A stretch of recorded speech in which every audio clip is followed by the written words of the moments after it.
کہ ایک جماعت کو اگر آپ نے سبق سکھانا ہے، وہ بچہ پارٹی ہے، میں اس کو کبھی بھی ایک سیاسی جماعت کے طور پہ اس لیے نہیں دیکھتا کہ وہاں پہ ہر بندہ ایک فنکار کو ادھر سے اٹھا کے لایا گیا، ان کو بھی اسی طرح جمع کیا گیا، اور کس حد قصور ہے یہ بھی سب کو پتا ہے، کون ان کو بنایا کس نے. میں نے وہ دھرنے ہم نے کور کیے نا عثمان جی، آپ دیکھیں گے 2013 سے لے کے اور 2014 کے دسمبر تک کیا حشر ہوتا رہا اس ملک کا، اس کا ذمہ دار کون ہے. اسی طرح سے اب وہ بدل گئی ہے، اب وہ چیپٹر بدل کے دوسرے رخ میں آ گیا ہے.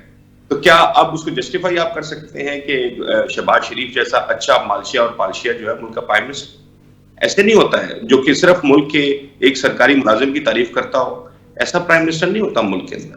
ہاں آپ سے سیم صفحے پہ رہنا چاہتے ہیں، آپ اس کو نام دیتے ہیں کہ ہم سیم پیج پہ، ایسے تھوڑی ہے.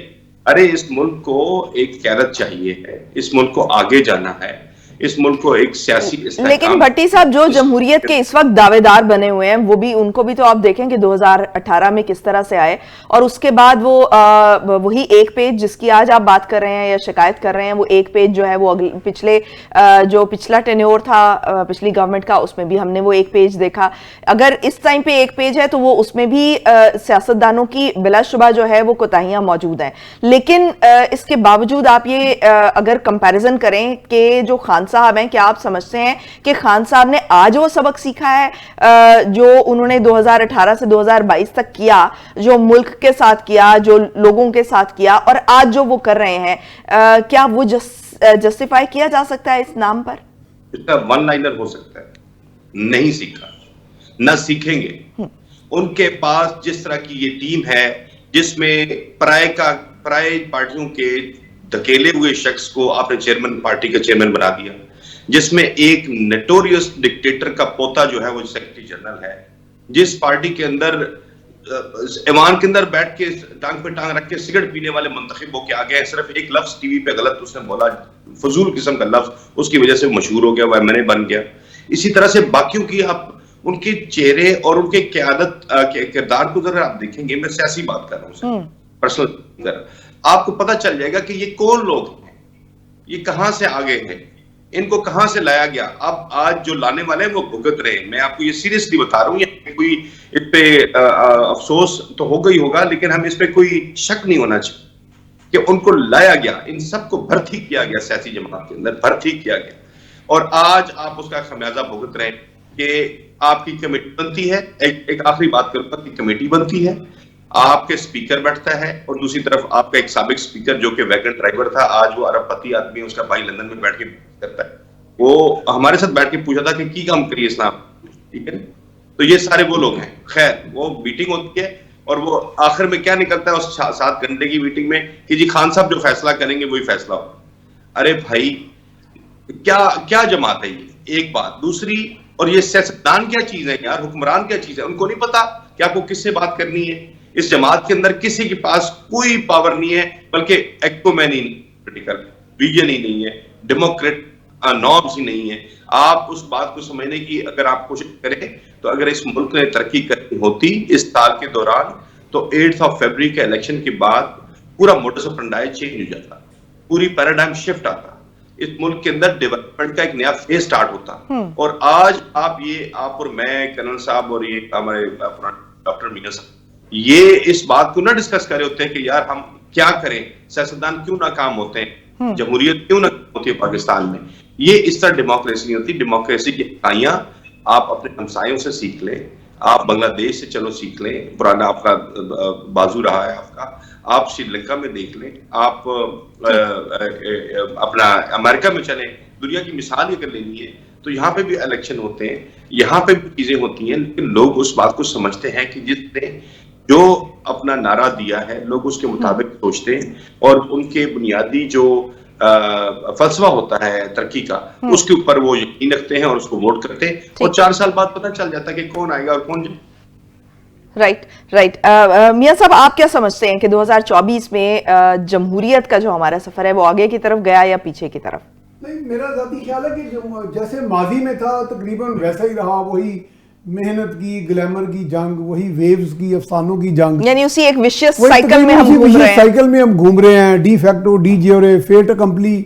اس کی جنگ جی یہ حقدار تھا یہ حقدار نہیں تھا. بنیادی طور پہ جب ہم بات کرتے ہیں نا جی ڈیموکریسی کی, تو جو ڈیموکریٹس ہیں ہمارے, ان کا اپنا ہی مائنڈ سیٹ, اپنا ایٹیٹیوڈ ہی ڈیموکریٹک نہیں ہے. جب وہ پہلے دن سے اسی سوچ سے آتے ہیں کہ میں اقتدار میں آؤں گا. مثال کے طور پہ جب خان صاحب کے بارے میں بھی ان کو بہت سے ہمارے انکلوڈنگ بھٹی صاحب بھی اور ہم سب لوگ سوال کرتے تھے کہ آپ صرف اقتدار کیوں چاہتے ہیں, یعنی کہ اقتدار یہ ضروری ہے, ٹھیک ہے کہ اقتدار ایک ایسا وہیکل ہے جو چیزوں کو آسان بنا دیتا ہے, آپ کا پلانز کو امپلیمنٹ کرنے کا آپ کو ایک پورا فریم ورک دے دیتا ہے. اور پھر سیاست کا مطمع نظر یا سیاستدانوں کا مطمع نظر اقتدار حاصل کرنا ہی ہم ہوتا یہ ہے. کہتے ہیں کہ مثال کے طور پہ اگر پی ٹی آئی کو لے لیں کہ پی ٹی آئی کے بارے میں کہا جاتا ہے جی اوورسیز میں بڑی پاپولر ہے, ان کو فنڈنگ آتی ہے. میں یہ نہیں کہہ رہا کوئی ناجائز فنڈنگ آتی ہے, میں کہتا ہوں کہ یعنی پارٹی کے طور پہ ایک براڈ بیسڈ پارٹی ہے. میں نے جب سیلاب آیا تو میں نے کہا یار یہ جو پارٹیاں اتنی بڑی, چلو ذاتی فنڈ تو نکال دیں, جن کے پاس کرپشن منی ہے ان کو نکال دیں, جو بالکل ہی آنےسٹ اور اپرائٹ لیڈر ہیں, اگر ان کی پارٹی کے پاس 10 خرب یا 50 ارب پڑا ہوا ہے تو وہ کشتیاں لے دیں, لوگوں کو ٹینٹ ولیج لے دیں, ان کو ٹینٹ اس طرح کے بنا دیں وہاں پہ, کیا وہ اقتدار کا انتظار کریں گے؟ براڈ بیسڈ پارٹی کا تو ہر شہر میں ہر قصبے میں ایک یونٹ ہوتا ہے, ان کے لوگ ہوتے ہیں. دیکھیں یہاں پہ تو صرف اپنے اقتدار کو دوام دینے کے لیے آپ اقتدار میں آتے ہیں. دنیا میں کہاں, بھٹی صاحب کو پوچھیں کہ دنیا میں کہاں یہ نظیر ہے ماڈرن ڈیموکریٹک کنٹریز میں کہ پارٹی چیئرمین, ویسے انہوں نے خود ہی وہ بات کر دی بڑی اچھی کہ پارٹی چیئرمین کہتا ہے, یہ تو پھر نون پی ٹی آئی اور باقی پارٹیوں میں کوئی فرق نہیں دیکھا گیا کہ چیئرمین ٹکٹ دیتا ہے. باقی علاقوں میں باقی ملکوں میں تو لوکل کمیونٹی دیتی ہے ٹکٹ, وہ تو کہتے ہیں کہ انہیں پتہ ہی نہیں ہوتا کوئی. اور پھر دوسرے کنٹریز میں جب سیاستدان اپوزیشن میں ہوتے ہیں تو اس وقت اپنا ہوم ورک کرتے ہیں. یہ بات تو میں بھی کہہ رہا ہوں کہ اگر خان صاحب کی پارٹی جی آپ شیڈو کیبنٹ بنا کے اپنا ایک ترجیحات کا ایجنڈا دیتے ہیں. جی میں وہی کہہ رہا ہوں کہ اب government opposition is always considered to be a government in the making, اور وہ شیڈو گورنمنٹ ہوتی ہے. لیکن یہاں پہ کہا جاتا ہے جی ہم 22 سال جو ہیں وہ تو ہمیں اقتدار ہی نہیں ملا, تو 22 سال کے آپ صرف عیاشی کرتے ہیں. اب بات یہ کہ آپ پارلیمنٹ میں تو موجود ہیں نا, حکمران نہیں ہے لیکن پارلیمنٹ میں تو موجود ہیں آپ. میں وہی کہتا ہوں جو 22 سال کا اگر ہوم ورک کیا ہو, اسپیڈ ورک ہو, ریسرچ ہو, گورنمنٹ کے پلانز کے اوپر تنقید کی ہو, اس کو سٹڈی کیا ہو, تو پھر آپ کو 22.5 سال میں جب اقتدار ملتا ہے تو اس کے لیے تو آپ فلی اور شاید جو 2018 میں جو ایک تبدیلی کا رجحان ہم نے دیکھا تو وہ اسی بات پر تھا کہ شاید ان کا 22 سال کا جو سفر ہے, اگرچہ کہ ہم نے 2014 میں آبزرو کر لیا تھا کہ 2014 میں جس طرح کا ایک رجحان شروع ہوا جو پہلے سے سیاستدانوں میں موجود تھا, لیکن اس کے باوجود تبدیلی کا جو ووٹ تھا وہ اسی بنیاد پہ دیا گیا تھا کہ شاید ہم کچھ تبدیلی دیکھیں. اور پھر یہ ایک بڑی غلطی 2024 کے الیکشن میں وہی ہوئی جو پہلے سے بھی دہرائی اور بار بار دہرائی گئی کہ الیکٹیبلز کے اوپر ہی بات کی گئی. ایک پارٹی جب تبدیلی کا نعرہ لے کے آتی ہے تو ایک دور ہمیں یاد ہے جب ذوالفقار علی بھٹو کا پہلا الیکشن ہوا تھا 1970 کا, اس میں الیکٹیبلز کا کوئی تصور نہیں تھا. بعد میں مسٹیک انہوں نے الیکٹیبلز کا کیا بھٹو صاحب نے, اور اس میں منہ کی کھانی پڑی, یعنی کہ لے گئے کچھ سیٹیں لیکن پھر آگے جھگڑا, پھر وہی کا وہی. تو بات تو وہی آ گئی جب آپ الیکٹیبلز اور ایک چاند اور باقی ستارے, ایک چاند اور ستاروں پر مبنی جب نظام چلائیں گے تو جب چاند کے آگے سارے ستارے جو سرنگوں کر دیں گے تو ڈیموکریسی پہلے کہاں پہ ہے. جیسے ابھی بھٹی صاحب نے کہا کہ جیسے انہوں نے اسد قیصر صاحب کی یا عمر صاحب کی بات کی, عمر یو کی, کہ وہ ساری باتوں کا تان ٹوٹ دیا. جی خان صاحب جو کہیں گے یہاں وہ پلان اے بی سی بنا کے اس پہ سمجھ لیتے ہیں کہ اس میں ملک بہتری کی طرف جائے گا, لیکن جب خان صاحب کی طرف جاتے ہیں تو خان صاحب اپنا ہی ہے اس میں. تو یہاں تبھی تو یہ ڈیبیٹ شروع ہوئی ہے. اب 2024 میں اس ڈیبیٹ نے جڑ پکڑ لیا ہے کہ جی محنت چاہیے, ملک کو نجات چاہیے معاشی حالات سے, یا صرف گلیمر چاہیے. تو یہاں پہ اب لوگ اس لیے کہہ رہے ہیں جی بے شک 8 فروری کو خان صاحب نے 90% ووٹ لے لیا ہو, ویسے تو کوئی بھی ایک پارٹی 90% لیتی نہیں پاکستان میں, شاید ہی کبھی ہو. تو لیکن ان کے چاہنے والے کہتے ہیں جی ان کا تو پتہ نہیں 9 کروڑ ووٹ ہے, جو کبھی شاید کاسٹ بھی نہیں ہوا 9 کروڑ ووٹ پاکستان کی تاریخ میں. لیکن بہرحال کہنے والے کہتے ہیں. لیکن بات تو یہ ہے کہ اب لوگ یہ کہتے ہیں کہ صرف گلیمر کو ہم نے چاٹنا, اس سے تو آپ شاہ رخ خان کو یا سلمان خان کو یہاں لا کے ووٹ ڈلوا لیں, پاکستان کے کل 100% ووٹ اس سے مل جائیں گے, کیونکہ گلیمر میں ہم نکو نہ قائم ہے. تو we don't want glamour. Glamour میں ہم نے افغانستان کا بھی ہوا اپنے اوپر کھڑا کر لیا. اب افغانستان بھی سارا ہم گلیمرائزڈ ہے نا جی, ایک فینسی سٹوری ہے کہ جی افغان جو ہیں بس وہ صرف وہی غیور ہیں, وہی لیکن یہ بھی ابھی ہم باتیں ہی کر رہے ہیں میاں صاحب, ہمارے جیسے چند لوگ جو ہیں وہ شاید یہ بات کرتے ہوں کہ کرزما جو ہے وہ اتنا میٹر نہیں کرتا, لیکن جو ہے ہمارے جو عام لوگ ہیں وہ اس چیز سے بڑے فیسینیٹ ہوتے ہیں. تو کہہ رہا ہوں کہ سلمان خان کو لے آئے اس کو باہر اسٹل فیسینیٹ ہوتے ہیں. 10.5 کروڑ ووٹ ملیں گے.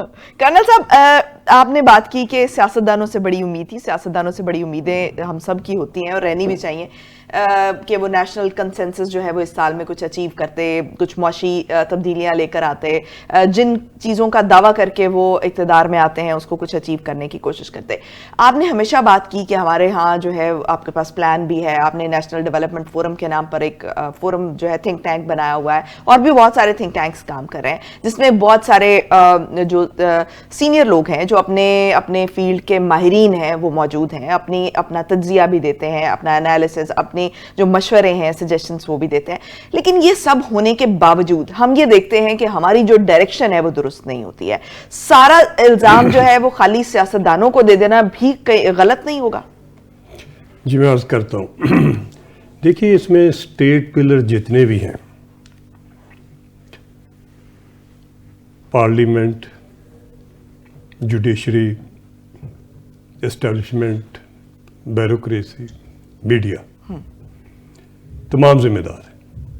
ہر جگہ آپ کو کوالٹی نظر نہیں آتی, ہر جگہ آپ کو قومی مفاد کا دفاع نظر نہیں آتا, ہر جگہ آپ کو لیڈرشپ نظر نہیں آتی, ہر جگہ آپ کو اکاؤنٹیبلٹی نظر نہیں آتی, ہر جگہ آپ کو ٹیکنالوجی اور ٹیکنالوجی آگے ایکسیلنس نظر نہیں آتی, کسی جگہ آپ کو ہائر ایجوکیشن کی ریفارم نظر نہیں آتی, کہیں آپ کو جوڈیشل ریفارم نظر نہیں آتی, کہیں آپ کو ادھر 20 دفعہ ریفارمز کی کمیٹیز بنی, انہوں نے 3 سال کام کیا, ان کی بڑی اچھی رپورٹس لکھی گئی.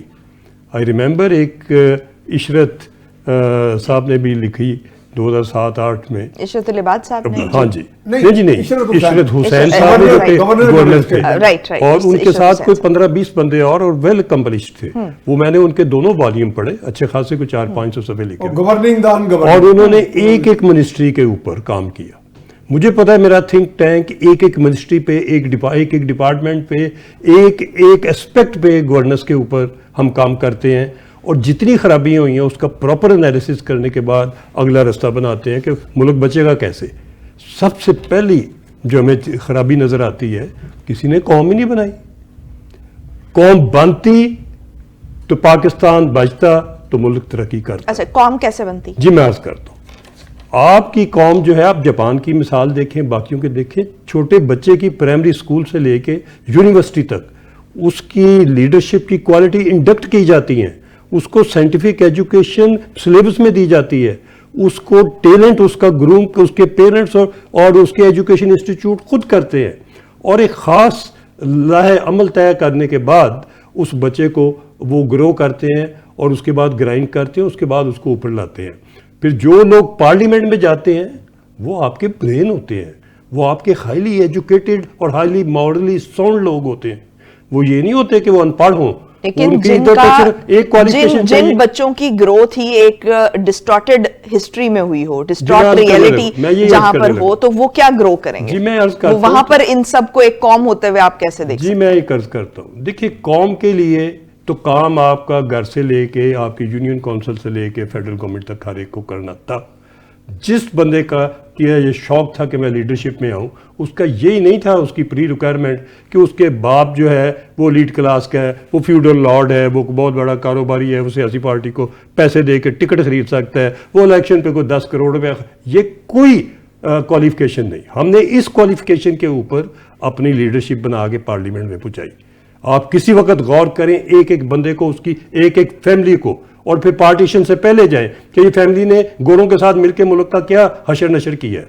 ان کو وہی گورے ان کو جائیدادیں دے کے چلے گئے ہیں, تو آج ان کی فیملی کس نہ کسی جگہ پہ, اگر آپ انالیسس کرنے لگیں کہ اس ملک کے ساتھ ہوا کیا ہے, اور یہ گوروں ہی کی بات ہے. تو اگر یہی کام جو ہے وہ لوگوں پر چھوڑ دیا جاتا کہ لوگ خود فیصلہ کریں کہ ہمارے سیاستدان جو ہیں وہ کہاں پر کامیاب ہیں, کہاں پر ناکام ہیں, اور خود یہ فیصلہ کریں کہ ان کے لیے وہ کام کرنے کے قابل ہیں یا نہیں ہیں. اگر یہ ان پر چھوڑ دیا جاتا تو یہ بہت ایک سمپل سا سولوشن کروں گا جب میڈیا کہ اس سے سیاستدان بھی سیکھ جاتے ہیں اور عوام بھی سیکھ جاتے ہیں, کیونکہ یہ سفر ہی ایسا ہے, جمہوریت کا سفر یہ تب بن سکتا ہے کہ جب آپ کی پولیٹیکل پارٹیز میں لیڈرشپ کی نرسری ہوں, لیڈرشپ کے انسٹیٹیوٹس ہوں, لیڈرشپ کے مثالی ماڈلز ہوں جن کو لوگ دیکھ کے تو ان کو کاپی کریں. کرنل صاحب یہاں پہ تھوڑا سا میرا اختلاف ہے کہ جو یہ لیڈرشپ کوالٹیز ہیں یہ بھی آہستہ آہستہ ڈیولپ ہوتی ہیں, یہ اس طرح نہیں ہوتی. میں وہی بات کر رہی ہوں کہ اگر آپ عوام کو یہ فیصلہ کرنے دیں تو عوام ان کو بہت کچھ سکھا دیں گے,